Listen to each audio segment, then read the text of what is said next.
I did not know if anybody would come back in.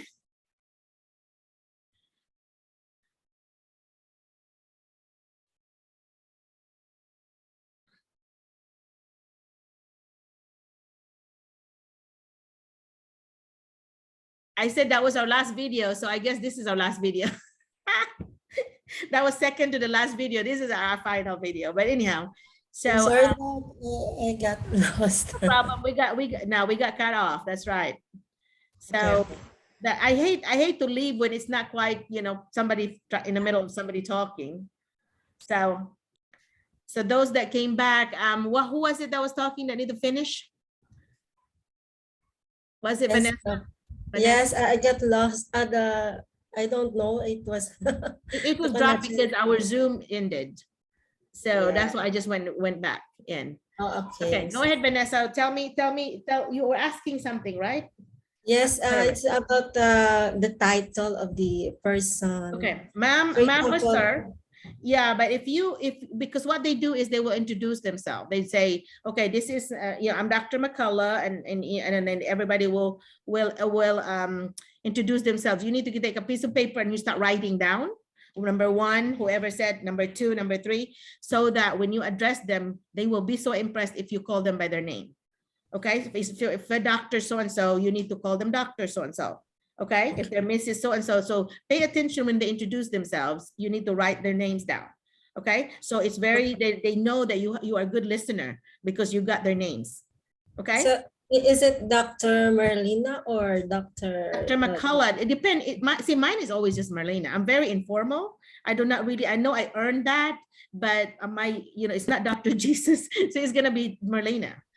So so it's, I just want to be humble about it. But in some situation, like for example, if I'm a speaker in a big group, yes, I will use I'm Dr. Merlina McCullough, because you have to kind of establish your credibility. But I felt like with you as audience that me, I'm just Merlina, but so, I know it's hard for people to change that, because it's with me, with my teachers who are now my colleagues at Arkansas State University. I cannot change it. Like Dr. McBride said, Merlina, I'm just Jackie. And I said, Dr. McBride, I can't do it. Sorry. But you've always been Dr. McBride to me because you taught me. And here we are now colleagues, but I can't do it. Sorry.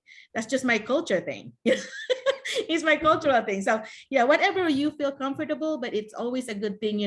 They always say that names are the prettiest sound that we hear. And so do not murder their names. Okay. Like people would always call me Marlena, M-A-R instead of M-E-R. I'm allergic to that. So Okay, yeah, it's okay. Yeah, good. And one thing, I'm sorry. One thing about the driver's license, for example, if I have that already here, do I need to apply an international here? Or? International, I think if I read it correctly, international driver's license will be acknowledged by any countries in the world. But the Philippine license, you still have to start over because you don't know the rules here. But I think international, for some reason, is being acknowledged, because like I knew this for a fact because I always host exchange students back when I was teaching. And so all of my exchange students, nearly all of them, not all of them, but nearly all of them, I taught how to drive. And then the European ones, they cost them $500 to apply. And here it's free. Here it's free to get driver's license. So they get it here. And then that way, when they go there, they save $500. So especially like Germany, I think it was $500, and my Czech Republic girl, she also got it here because it's cheaper. I mean, zero is better than 500. Yeah, good. Yeah, those are amazing questions that you have brought. Yeah, but it's always good if you already have that proficiency in driving. That's gonna be a long way helping you. Okay, that will give me less heart attack if I have to teach you. I've taught so many. And I'm like over there holding my breath, like, oh, please don't kill us. Okay, yeah. Thank you so much. You're welcome. But anyway, anybody else? Remember, this is the wrap up one. This is the fourth one. I just hate not to finish it up, formally. So those who are coming here, what are you excited about? What are the things that you're looking forward to? Those are who are coming here. That's Eva, that's Christine, that's Leslie. Yes. Yes, but Yeah. honestly, this is Christine. Honestly, I haven't met Eva for personally. Ah, okay. Although we're first cousins, yes, we Oh haven't my met God. personally. Okay. I have only met Ate Mary Chris. Okay. So I am very excited for this, guys. For the first time, we are going Yeah. to meet her in person. Yeah. And if you can meet, if you can arrange it where you can travel together, that's better for you guys. That way you won't be alone. I hate for you to travel alone on an international flight, but I know we're Oh, teachers, we can read directions. Just pay attention to, your ticket will tell you the gate number, and always look for people with the in the airline with their ID. They'll always be able to guide you. So yeah. So just ask the right question in the airport. You would not be lost. Mama came here, okay? Came here in 1990, and my mom only has like not even a sixth grade education. It's extremely smart woman, but she was a businesswoman. But we wrote her cards, like index cards of like, this is the English and this is the Visaya, like this is how to ask questions or whatever. So we have like a stack of index cards that my sisters and I came up with. Mama said, I no speak English, understand English. She would say this. And so she said she was able to come here. And she was, so that was impressive to me, that I'm like, are you sure, Mom, that we're not going to come pick you up? It's like, because we were all having our jobs. So we cannot, and I was pregnant at that time. My mom came a week before I delivered. So there's no way I could have traveled to get her, because she came here just, a week before Stephanie was born. So that was 32 years ago. Yeah. And so anyway, yeah, those are good things to do, is that if you can coordinate your schedule, if it's possible, that would help you out, guys. And also bring your favorite Filipino food, because you might not be able to find it here. And so, and if you ask me what I want buwan. I want daing. Yeah, I want daing. That, yeah, I love those fresh ones, not the old ones. Yeah. So anyway, so, and I don't mind paying. I don't mind paying for those, because I know you have to pay for them. And I think I told Marie Chris, as like, the two things that I want are that daing and also the tang mango. And I don't mind yes, paying for well, it. she told me about that. I said, but I would like to reimburse you though. I don't feel like you have to spend money for me. I'll reimburse you. But anyway, yeah. So my husband loves mango. See, I mean, that tang mango thing will not last very long for us. So I always get like lots of packets of them. Last time I had sent somebody say, buy me like $50 worth. I'll pay you. So anyway, all right. Anybody else? What are you looking for? Hi, by the way, even after 30 some years, I still eat rice every day. So don't feel like, oh, you're in America now, you're gonna eat potatoes. I do eat potatoes, but my body looks for rice. So even in school, I just do not bring dried fish in school, because that would be embarrassing. Bring some chicken and pork and all that, but do not bring that and eat it at home. But even seafood, I even did not bring it. But anyhow, so yeah, those food will be, you'll always eat Filipino foods, I swear. In fact, my mom is having her 80th birthday at the end of the month, and I'm gonna be having a big lechon. And I think the Helena bunch are gonna come. They're gonna come and attend it. Yeah. So I always, like, when I have a get together, I invite the teachers to come, and I think it's kind of fun to get together. So hopefully some of you will be in my party. Yeah. Okay. Anybody else who's excited about things? Um, they eat in Arkansas, they eat like frog legs, this giant bullfrog thing. I don't eat those. I tried it. It's like chicken, but I just, the thought of it being frog just kind of grossed me up. Anyway, I do try. I always tell my students and my kids that, do not say no unless you've tried it, because, like scientists, you have to have the data in order to say this is good data or not good data. You cannot have the data without trying it. So I would like taste it a little bit, like just the thought of it. And then they eat squirrel too. And I've never eaten it, because I'm so glad that my husband he does not hunt them.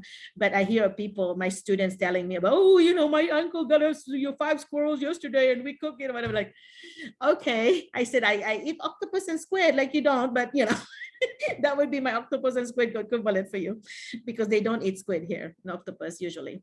But yeah. And my husband even does not like seafood much. He calls the crabs, which is one of my favorites, spiders of the sea. You're gonna eat the spiders of the sea? Like, excuse me, these are good stuff. Yeah. Yeah. So food wise, it's gonna be a little different for you. So there's always a rice cooker. Of course, you know how to do the rice thing. And yeah, just you can cook. You can cook your own. So what other things? Let me look. There's gonna be people wherever you go. Like Maria comes with me. They're always trying to flirt with you because especially the African American men, they like Filipinos. They will always say like this security guard would say, "Ma'am, is that your daughter?" And I said, "Well, she could be, but no, she's not my daughter. She's one of our fellow teachers." And I said, "Well, can I like date her?" And I'm like, "Why are you asking me? She's an adult." Like Maria was in the room or something, and I happened to come back, and he was like, these two security guards were like trying to date her or something, and I'm like, "I'm not her mother, and you need to talk to her, not me." And then I told Maria, she's, "Oh, I'm not interested," and I'm like, but they are. But anyhow, and every time I go to that hotel, same hotel, I'm like, "Where's your daughter?" Or "Where's your friend?" Yeah, so you will meet that. And also those high school teachers, and you are just you young, Eva, for example, and Christine, you are Leslie, they have they might try to be inappropriate with you, the high school kids. They think that they have a crush on you and they're going to be obvious about it. Just be sure and say, "Hey, that's inappropriate. I am your teacher and you're my student," and you don't say things like that. Okay? You just kind of, don't be mean about it, be friendly, but at the same time, you tell them that is not an appropriate behavior at all. So I said, for example, the teacher next door that's older, so are you going to say that to so-and-so, to Mrs. Smith? Are you going to say that to Mrs. Smith? No, you're not. So you are very inappropriate with me. So because they'll try to test their boundaries. When you first get here, they're going to say, "Okay, what can I get away with?" If they're going to try to check your boundaries, if they can get to it, they're going to do it. So if they think that they can push you around, they're going to push you around. And then you get that reputation that, that class is easy. You can just misbehave there because she's not strict. She's not whatever. So you're setting your reputation, and they're going to tell everybody. So you're going to be miserable because the other kids are going to hear that you are a pushover. Don't be a pushover. Okay. And so in order for you to have a good management, the classroom management, is you just have to be consistent. Have your routine, establish your routine, and be consistent on if they misbehave, your rules need to be established. If they have to be part of the rule making, like my students were always part of us making the classroom rules, because they have to have a buy-in on that, that they are part of making the rules. And so they say, "Hey, look at number 3. Remember number 3? What did we say on number 3? This is," and they read it like, "Okay, did we follow that? I don't think so." So keep trying, so you have to remind them, and you cannot just let them get away with it. Just because you're new and just because you're Filipino, for example, they think that they can push you around. Do not let them push you around, or you're going to be miserable because you will not be able to teach. They're going to be talking over you. Okay. And especially our African-American culture is so different than Filipinos, the opposite. So really establish without being mean, just be really firm. Okay. If you say you're going to write somebody up and put their name in order to take to the office, then do it. Do not threaten. Do it. If you're saying you're doing it, do it. Even if it kills me, if I promise something, if I say something to my students, I will do it. Otherwise, my words will be no good anymore. Okay. So that's one big thing that's a problem is classroom management. Because of our height, sometimes they think that they could, "Oh yeah, she could, we can just do this because she's short." No, you have to remember, dynamites come in small packages. So yeah.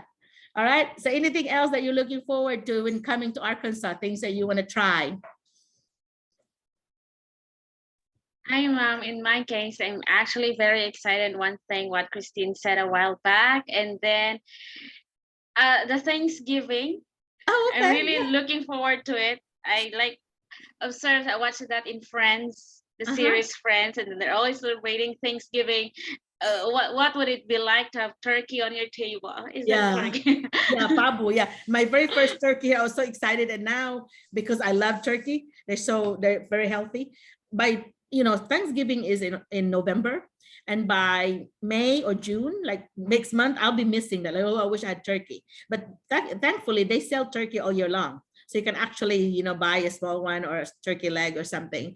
So yeah, I do miss it. But some people cannot stand it. They do not like the smell of it or the kind of the wild taste of it.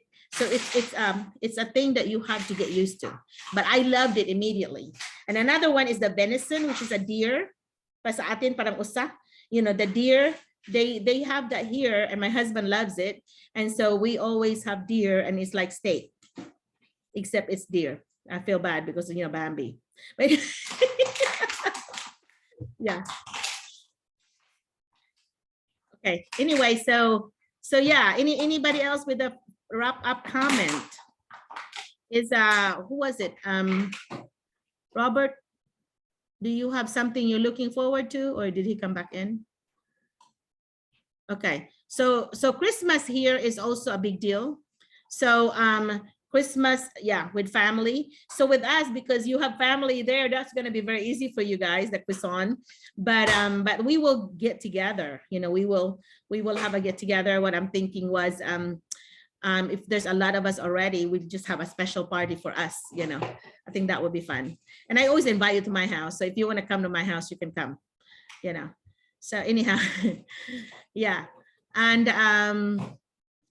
so that's it. That's all we have then. Okay. Well, I'm looking forward to seeing you next week, and thank you again for coming back in and over. Anyway, We are very all right, so excited I na will kayo, see- Doc. Thank you. Yeah, no problem. I'll see you then. Okay. Bye-bye. Thank you so Okay. much, Thank you, Doc. ma'am. Bye-bye. Have a nice day ahead. Yeah, you too. Bye, Mami. Bye-bye. Good night. Bye-bye.